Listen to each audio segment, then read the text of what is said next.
Hi hello friends, welcome to about film. ഞാൻ നിങ്ങൾക്ക് ഇന്നൊരു മൂവി സജഷനും കൊണ്ടാണ് വന്നിരിക്കുന്നത്. മൂവി സജഷൻ അല്ല, മൂവി നോ റെക്കമെൻഡേഷൻ. ഇത് ഞാൻ നിങ്ങൾക്ക് വേണ്ടി റെക്കമെൻഡ് ചെയ്യണില്ല. നിങ്ങൾ കണ്ടു നോക്കുകയാണെങ്കിൽ കണ്ടുപോയിക്കോളൂ. ഒഡേല 2 എന്നാണ് പടത്തിൻ്റെ പേര്. ഒഡേല റെയിൽവേ സ്റ്റേഷൻ എന്ന് പറഞ്ഞൊരു പടം ഇറങ്ങിയായിരുന്നു പണ്ട്. ആ സിനിമയുടെ 2ാം ഭാഗമാണിത്. അതിൽ വില്ലൻ്റെ തല ലാസ്റ്റ് നായിക വെട്ടിയിട്ട്, അതായത് നായികയുടെ ഹസ്ബൻഡാണ് വില്ലൻ, മൂപ്പരെ തല വെട്ടി കളഞ്ഞിട്ട് ആ തല കൊണ്ടുപോയി പോലീസ് സ്റ്റേഷനിൽ കൊടുക്കുന്നിടത്ത് പടം അവസാനിക്കുകയാണ്. ഈ സിനിമയിൽ അവിടെ നിന്നാണ് കണ്ടിന്യൂ ചെയ്യണത്.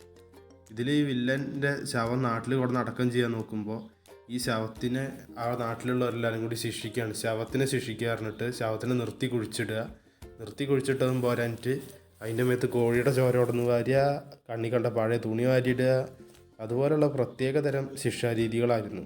ഇതൊക്കെ ഈ ആത്മാവ് ഉള്ളിലിരുന്ന് ഇങ്ങനെ പറയുന്നുണ്ട് കേട്ടോ.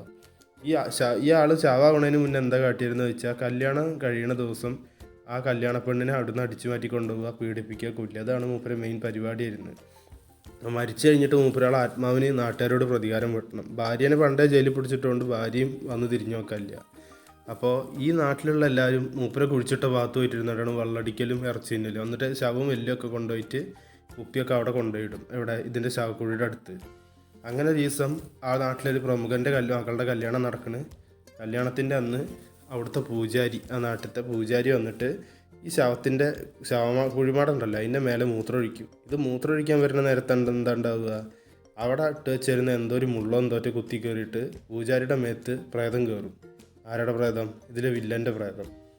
ഈ പ്രേതം കയറുക എങ്ങനെ? അന്യനിലുണ്ടല്ല, നമ്മൾ അമ്പിയുടെ മേത്ത് അന്യം കയറുന്നൊരു പരിപാടി ഉണ്ടല്ലോ, ആ സൂചി കയറുന്ന പോലെ തലയോട്ടിയുടെ ഉള്ളിലേക്ക് ഇലക്ട്രിക് കയറിപ്പോണ പോലത്തെ ഒരു കയറിപ്പോക്കുണ്ട്. അതേപോലെയാണ് ചോര വന്നിട്ട് ഇയാളെ തലയിലായി കഴിഞ്ഞ് ഈ പ്രേതം വന്നിട്ട് ആൾക്കാരും എത്തുകയറുക. ഇതിനായിട്ട് കുറേ പൊട്ടന്മാരുണ്ട് കേട്ടോ. ഈ നാട്ടിൽ കല്യാണം നടന്ന അന്ന് എങ്ങനെയായാലും വെള്ളം അടിച്ചു പോയിട്ട് അവിടെ നിന്ന് മൂത്രമൊഴിക്കണം, മുള്ളുത്തണം അല്ലെങ്കിൽ എല്ലുത്തണം, എന്നിട്ട് പ്രേതം അയാളെ മേത്ത് കയറണം. എന്നിട്ട് പ്രേതത്തിൻ്റെ പരിപാടി എന്താ, ജീവിച്ചിരുന്നിരുന്നപ്പോൾ കാട്ടി അതൊക്കെ തന്നെ എപ്പോഴും കാട്ടുന്നു. പക്ഷെ കുറച്ച് വ്യത്യാസമുണ്ട്. ജീവിച്ചിരുന്നിരുന്ന മൂപ്പരാൾ പീഡിപ്പിച്ചിട്ടാണ് വന്നിരുന്നത്. ഇപ്രാവശ്യം മൂപ്പര് പീഡിപ്പിക്കുന്നതിന് മുന്നേ തന്നെ കൊല്ലുക. അത് വെറും കൊല്ലല്ലോ, ഒരു ഒലക്കമത്തെ കൊല്ലല്ല. നിങ്ങൾ കണ്ടറിയുക, അത്രേ പറയുള്ളൂ. അല്ല പറഞ്ഞാലൊന്നും വലിയ ഗുമ്മില്ല. പിന്നെ പടം നിറച്ച് ഗുമ്മായിട്ടുള്ള രംഗങ്ങൾ ഇഷ്ടം പോലെ ഉണ്ട്. താല്പര്യമുള്ളവർക്കൊന്ന് കണ്ടു നോക്കാം. പ്രധാനപ്പെട്ട കുറച്ച് കാര്യങ്ങൾ ഞാൻ പറയാൻ മറന്നു. ഇതിലെ പ്രേതം ആൾക്കാരെ കൊല്ലണതിന് മുന്നേ കുറേ നേരം നിന്ന് വെറുപ്പിക്കും. വർത്താനം പറഞ്ഞിട്ടുണ്ട് കൊല്ലുന്നേ, എന്നിട്ടാണ് ആളെ കൊല്ലുള്ളൂ. അത് മാത്രമല്ല, ഇതിൽ നായിക എന്ന് പറയുന്നത് നമ്മളെ തമന്നയാണ്. തമന്ന അരന്മന എന്ന് പറഞ്ഞ പടം അതൊരു കാട്ടവരാതാണ്. പക്ഷെ ആ പടത്തിൽ 4ാം ഭാഗത്തിൽ മൂപ്പത്തേർക്ക് അത്യാവശ്യം പെർഫോം ചെയ്യാനുള്ളൊരു ക്യാരക്ടറായിരുന്നു എനിക്ക് തോന്നി ആ പടം കണ്ടപ്പെട്ടോ. പക്ഷേ ഈ സാധനത്തിലും പെർഫോം ചെയ്യാനാണെന്നും പറഞ്ഞിട്ട് നിന്ന് ഡയലോഗ് അടിച്ചിട്ട് കോണടിച്ച് നമ്മളോട് പ്രാന്ത് പിടിപ്പിക്കും. ചങ്ങായി കണ്ടാണ്ട് കുറച്ച് പ്രാന്ത് കയറാനായിട്ട് ഒക്കെ പാടായിട്ട് കുളം തോണ്ടി വെച്ചിട്ടുണ്ട് ഈ പടം. പിന്നെ കുറേ ഊള CG ഉണ്ട് കേട്ടോ, അത് ഞാൻ പറയണില്ല, നിങ്ങൾ കണ്ടറിയുക.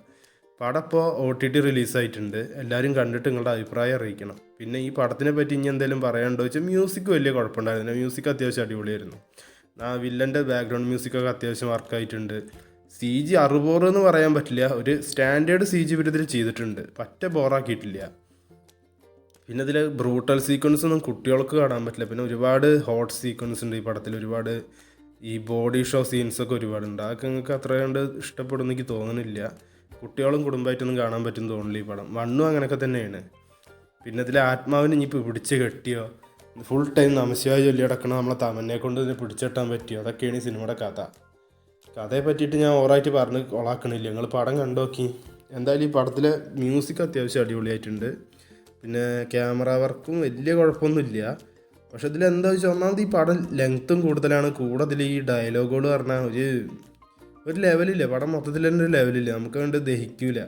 കാട്ടിക്കൂട്ടിലുകളൊക്കെ ഓവറാണ്. പിന്നെ ഒരുപാട് ബിൽഡപ്പ് സീക്വൻസ് ഉണ്ട്. പക്ഷെ അതൊന്നും ഈ സിനിമയിൽ എവിടെയും വർക്കാവണില്ല എന്നുള്ളതാണ് വലിയ പ്രശ്നം. കുറച്ചെങ്കിലും ബെറ്ററായിട്ട് നമുക്ക് തോന്നണ്ട എന്തെങ്കിലുമൊക്കെ. ഇതിൽ വലിയ ബ്രൂട്ടാലിറ്റി കാണിക്കണം ഒന്നും നമുക്ക് ഫീൽ ചെയ്യണില്ല. എന്തൊക്കെയാണ് കാണിക്കുന്നത് അതൊക്കെ നമ്മളിരുന്ന് കാണണം. അങ്ങനെ ഒരു പടം. നിങ്ങളിത് കണ്ടിട്ട് നിങ്ങളെ അഭിപ്രായം നമ്മളെ കമൻറ്റ് ബോക്സിൽ ഒന്ന് പറയുക. നിങ്ങൾക്ക് ഇഷ്ടപ്പെട്ടു പറയാം, ഇഷ്ടപ്പെട്ടില്ലെങ്കിൽ ഇഷ്ടപ്പെട്ടില്ല അറിയുക. എന്തായാലും നമ്മളെ ചാനൽ സബ്സ്ക്രൈബ് ചെയ്യണ ആരെയൊന്ന് പരിഗണിക്കുക. നമ്മളെ ചാനൽ നമുക്കൊന്ന് ഡെവലപ്പ് ചെയ്ത് കൊണ്ടുവരണം എന്നൊക്കെ ഉണ്ട്. നിങ്ങൾ സപ്പോർട്ട് ചെയ്യുകയാണെങ്കിൽ അതിനനുസരിച്ചിരിക്കും. തമിഴ്നാട് ഇൻട്രൊക്കെ വേറെ ലെവലാട്ടോ. കണ്ടോക്കി ഒടിയത്തിയാണ്, ഒന്ന് കണ്ടോക്കി. ഒടിയൻ്റെ ലുക്കിലാണ് വരവൊക്കെ. പക്ഷെ കാര്യമില്ല, വെറുതെ വരുന്നു, വെറുതെ പോകുന്നു. കാണുമ്പോൾ മറ്റേ മുക്കുത്തിയമ്മൻ്റെ ലുക്കൊക്കെയാണ് കൊടുത്തിരിക്കുന്നത്. പക്ഷെ പറഞ്ഞിട്ട് എന്താ കാര്യം, ബോറാണേ. എന്നാൽ ശരി, ചാനൽ സബ്സ്ക്രൈബ്